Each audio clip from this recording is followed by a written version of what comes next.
We're about to start a series. Happy New Year, everyone. We're about to start a series in this church called Lineage, where we look through the five women, excluding Mary, in the Bible, that are in the lineage in Matthew chapter 1. And the first of these women is Tamar, and she kind of sets the scene for the rest of these women to be introduced into the lineage of Jesus.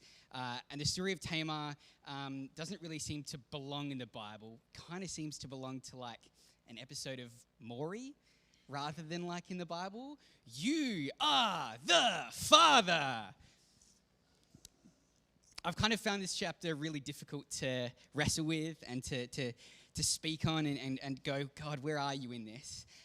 Because it's such a confronting passage, because it happens right in the middle of a story of great difficulty, but also great triumph. And it seems like, man, what's the purpose of this? And also, why is it interrupting a better story? And I want to recognize that there are stories that are in this, themes in this story that are actually really difficult to understand with our Western Christian perspective, that we go, ooh, that's really does not sit comfortable with me, and maybe we shouldn't be even speaking about this in church. See, the story starts right in the middle of Joseph's story. We meet Joseph for the first time in chapter 37 of Genesis, and Joseph is kind of like the favored younger kid. His dad Jacob really likes him, and he goes and tells on his brothers when they do the wrong thing all the time. So classic youngest kid syndrome. And his brothers really don't like him to the point that they go, I reckon we're going to kill him. When he comes out here, let's kill him. And the oldest brother goes, hey, let's not kill him. Let's just chuck him in this well. And he's thinking, I'm going to go get this guy out after. And then Judah, the guy from this story, goes, hold on a second. We're not going to gain anything from killing him. Why don't we just sell him? Why don't we just sell our brother? That sounds like a much better idea. And so we end Genesis chapter 37 with Joseph being sold into Potiphar's house in Egypt. And then we begin chapter 38, not at Potiphar's house, but a story of Judah going to Canaan and getting a Canaanite wife and having 3 children. And it seems like such an out-of-place story in this part of the Bible that early scholars believed that it was an editorial insertion.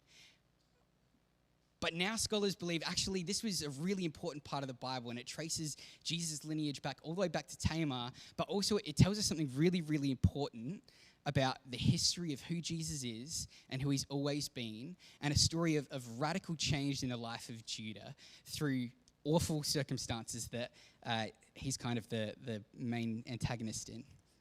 And so Tamar is this woman who's dealt this really rough hand. She's married into like the most dysfunctional family in the Bible. Her dad, Jacob, who I'm named after, is a liar and a deceiver. Thanks, Mum. Lies to his own brother to steal the birthright, then lies to his own father to steal the birthright, and then has a whole bunch of children, the first 3 who were disqualified from the inheritance, one for trying to sleep with his dad's concubine, and the other 2 for doing really unspeakable acts, trying to seek vengeance on their sister. And so Jude is now like kind of the dude who's supposed to inherit the kingdom, and we see that he's the person who came up with the idea to sell his brother. And then abandon his family to go live an awesome Canaanite life that is totally outside of God's vision for him. And so it doesn't really get more dysfunctional than that in terms of family dynamics.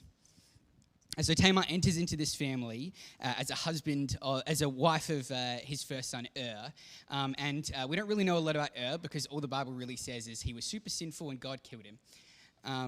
We don't know what he did. It seems his actions were unimportant. But what we do know is that he's dead. And in this culture, if your husband dies and you don't have any children, there's some suspicion on you, but it seems that there wasn't enough to like kick her out of the family. And so Judah goes, hey, go to your brother's wife, doesn't name her Tamar, go to your brother's wife and go sleep with her so that, you can have some children by him.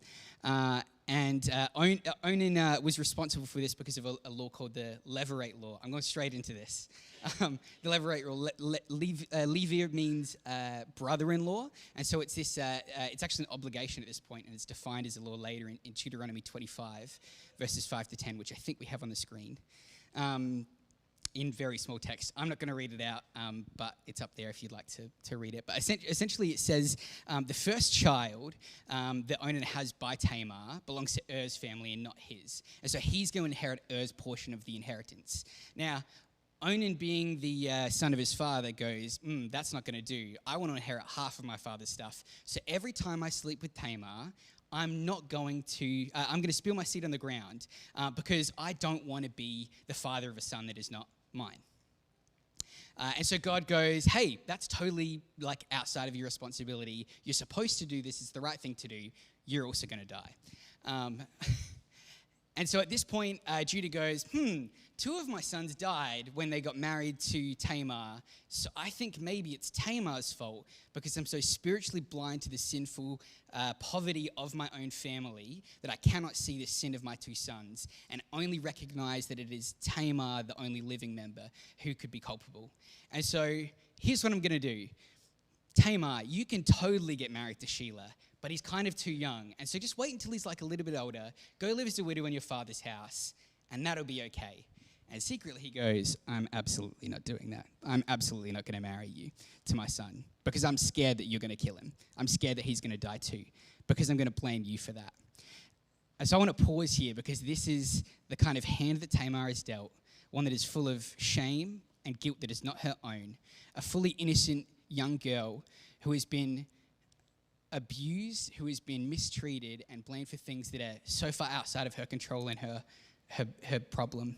And at this point, I imagine she's at the lowest that she could possibly be in her life, disgraced and sent back to her father, probably the talk of the town. And this is the part where the narrative kind of pauses and time seems to forget Tamar. Judah certainly forgets Tamar. The people around her certainly seem to forget Tamar. And I wanted to say this is really exceptionally disappointing what happens next in this narrative because Tamar is forced to do something that she shouldn't have to do because she has been lied to, because she has been abused, because she has been neglected, because the responsibility is on Judah to allow her to do what she is supposed to do, which is to continue the lineage. And this is an important theme I think we might need to capture before we understand the story. The lineage of God, the lineage of Abraham comes through the line of Judah. And so without Tamar having a child, having a son, the lineage of Abraham stops at Judah. We never get to David.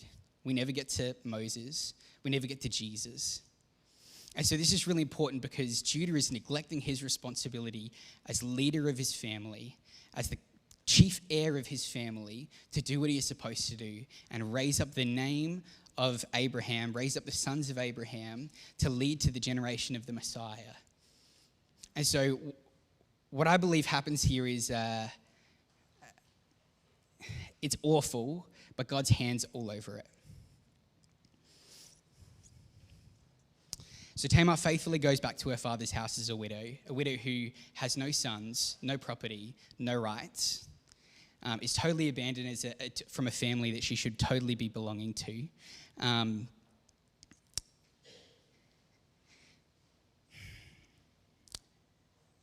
And at this point, the narrative continues on. Judah's wife dies. He mourns for 1 week. And then we get to the sheep shearing festival. So it's not just simply he goes to shear his sheep. There's a big party involved. It's a Canaanite festival. And if it's a Canaanite festival, that means there's sex involved. That means there's drinking involved. That means there's revelry involved because there was a Canaanite cult of prostitute worship. They said, hey, if you go and sleep with these prostitutes that are cult prostitutes, you will be able to increase the prosperity of your land by growing more crops and by having more livestock.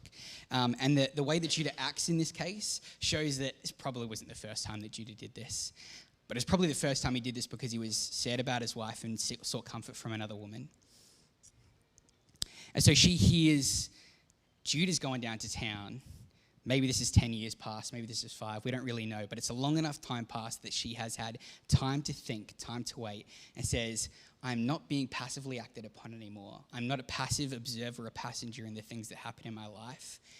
this is what I'm owed to be a part of the family. I'm supposed to be a part of this family. I've been abandoned, neglected, and I'm making a decision to do what Judah is supposed to do and take responsibility for the line of Judah to continue on his lineage. And so therefore, I'm going to take off my widow's garb. I'm going to cover my face so Judah doesn't recognize me. I'm going to go set up a tent at the side of the road where prostitutes stay. And I'm going to offer myself sexually to my father-in-law. Now, this levirate law, or levirate obligation, could be fulfilled by a father-in-law. The key here is lineage, and the lineage comes from Judah as well as from his sons. And so it's not so far removed from the cultural and social context that it was okay for him to impregnate her and give him children. But it was really odd that she had to do it, and actually awful that she had to do it pretending to be a prostitute. And so Judah comes down, he sees her, and he asks, "Can I sleep with you?" And she says, "What are you going to give me?" Or, what's the price you're going to give me? And he goes, "A young goat." Clearly doesn't have it on him at the moment. Okay, that's actually kind of a high price for what's being offered here. So what are you going to give me to guarantee it? And at this point he says, "What do you want?" And she goes, "I'll have your seal, I'll have your cord, and I'll have your rod." Now, these three things, the seal, that's his signature. The staff, that's a symbol of authority. And so we get a reflection back to Esau in the way he reacts with Jacob and interacts with Jacob, where Esau goes, "I'm so hungry. I've just got a physical need that I really need fulfilled right now. Who cares about my birthright? Who cares about my responsibility? Just give me what I want. I'll give you whatever you want." So he gives all of these things to her, key identifying markers of who Judah is, and impregnates her, and then she goes along her way and dresses back up in her widow's garb and waits. And so we see there's this pattern in the Old Testament, one that is repeated again and again, of God's people who choose to intermingle with cultures that are not their own in order to circumvent the commandments of the Bible. In Canaan, it was not immoral to solicit a prostitute, but in Israel it was. In fact, we see Judah's friend go from the sheep shearing party to go pay the prostitute because it was so normal for them. We can imagine this is also a scenario that has happened a few times before. 1 Corinthians 15:33 says, "Bad company corrupts good morals." Because Judah was not in the company of wise older counsel, of good friends who knew what was right for him, he consistently and constantly chose the wrong thing for him because he was pursuing the pleasures of the world. It highlights why God calls his people to be holy and set apart, because it is so easy to be enticed one step at a time into sin. It starts with marrying a Canaanite woman and then having children by her, and then one step after one step, and now I'm hiring a prostitute to go and fulfill my needs because I'm lonely on the way to go shear my sheep.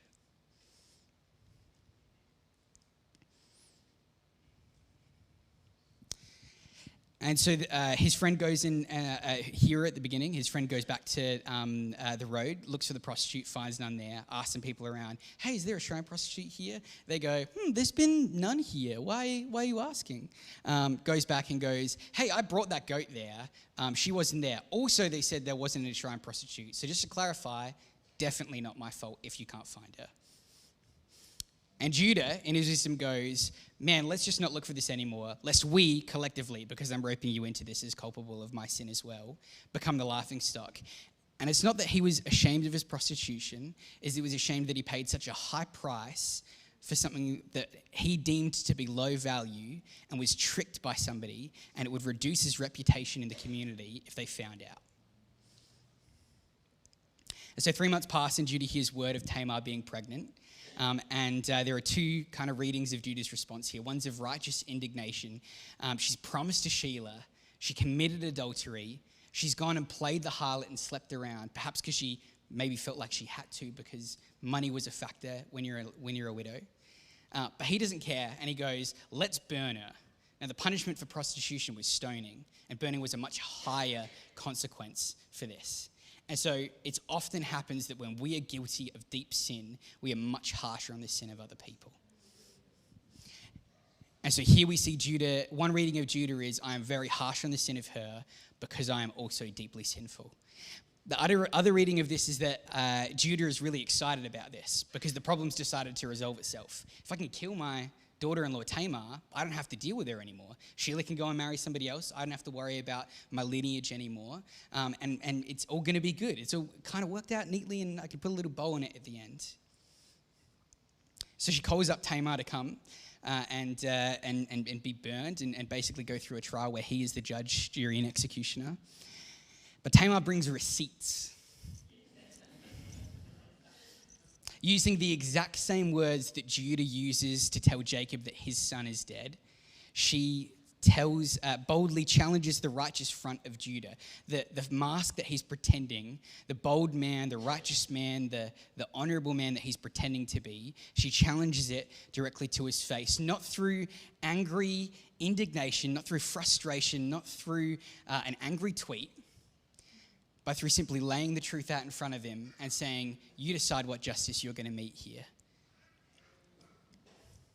So she says, I am pregnant by the man to whom these items belong. And here's the words, examine them. The same words he uses to deceive his father. Whose signet ring and rod and staff are these?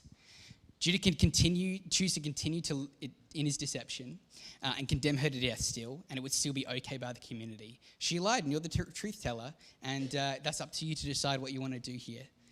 However, he makes a startling proclamation. She is more in the right than I, since I did not give her to my son Sheila.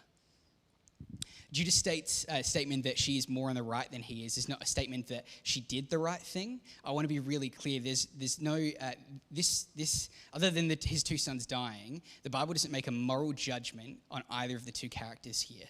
It just states, here's what they've done. You make the decision whether you think it's right or wrong. The Bible often does this, where it says, we won't tell you if it's right or wrong, but you make the moral decision to train your moral understanding, to train your wisdom, to train your morality around what God says is the right thing, to understand when I'm doing the wrong thing, how do I make moral judgments based upon what I see other people doing and the consequences they reap in their own life. And so here we see that in this particular case, Tamar has done what is right and Judah has done what is wrong, or more right than his wrong. Judah has neglected her. He's been unfaithful towards what he's supposed to be doing. He's neglected his responsibility. He's been deceptive towards her.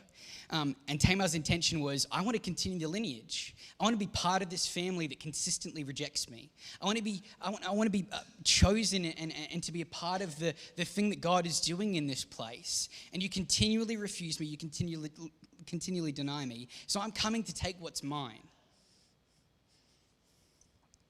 The story closes with the birth of twins to Tamar.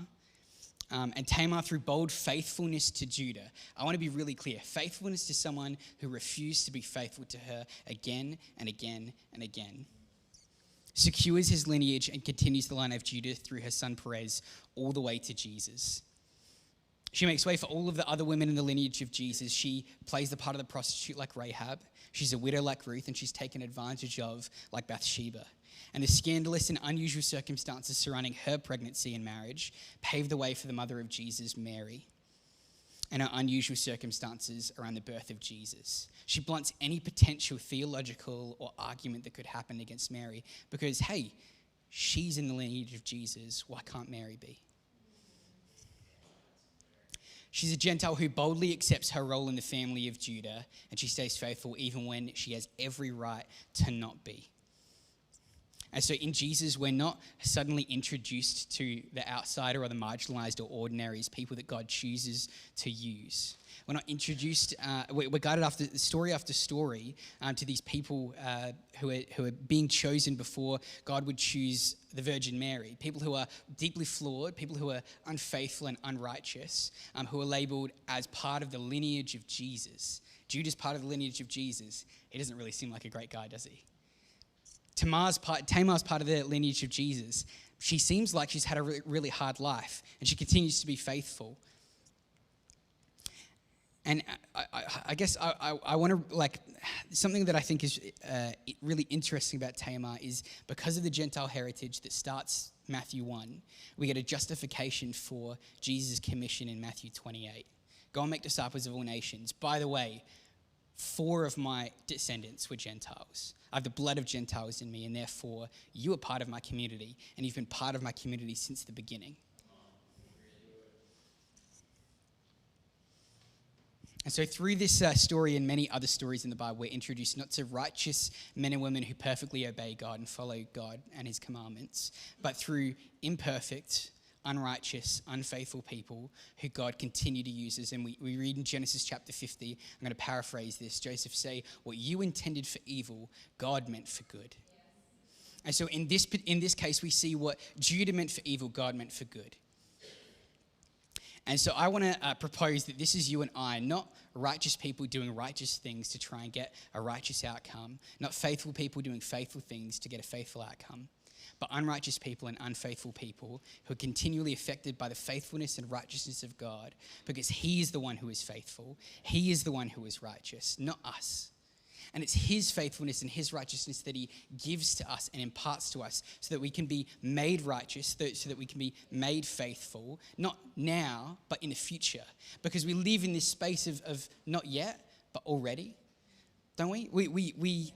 We trust that God would continue to use us for his glory, not that we've arrived where we already need to be, not that I need to wait for the space that God has called me into and to be in that space to already let God start moving in me, but that he is already on the move now. He's already preparing you. He's already got a plan for you and a purpose for you. Tamar isn't the descendant of Jesus after she has the two twins. She's the descendant of Jesus before she's born. She's called and purposed as a descendant of Jesus before she's born, that God has a plan and a purpose for her that is so far out of her control, but she trusts and she is faithful to the calling that she's received. I'm supposed to be a mum as part of the line of Judah.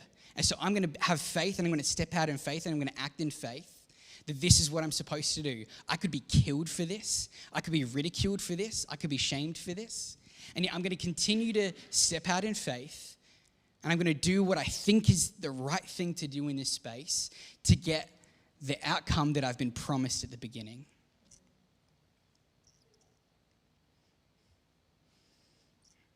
It's not your glory and it's not your perfection that God would use for his glory. It's your wounds that he would use for his glory. It's your imperfections that he would use for his glory. It's your unrighteousness that he would use for his glory, your unfaithfulness that he would use for his glory. Because in your weakness, he is made strong. It's not our perfection. It's not us doing the right thing, coming to church on Sunday, praying the right prayers, reading the Bible the way we're supposed to read it. It's God. And it's only him. I went camping this week with a couple of friends to just spend time visioning and planning for what God has for the future. And time and time again, it's been really, really easy to not step out in faith because I'm not ready. And time again, it's really easy to make excuses for why God can't do it or I can't do it. And this year, God has a powerful word, I think, that matters to all of us. When we submit ourselves humbly before him, transformation happens. When we step out in faith and in humility before God, that's when he starts doing the work. Because it's not us that is the main activator. It's not us that activates our faith. It's him. It's not us that is the main mover of God. It's God that's the main mover of God. And so this year, I wonder if we can start in humility the way that Judah acts in humility to Tamar, the way that Tamar acts in humility towards Judah. Would we act in that humility towards God? And I've got a psalm that I'm going to put on the screen, and I wonder if you would stand and pray this psalm with me. I've found recently praying the psalms is a powerful way to connect with saints from the centuries before. People who've prayed this prayer and seen God move powerfully in their cities, move powerfully in their lives, move powerfully in their families. And so, yeah, it's on the screen behind me. There's 2 verses. Would you pray this with me? Search me, God, and know my heart. Test me and know my concerns. See if there is any offensive way in me. Lead me in everlasting way.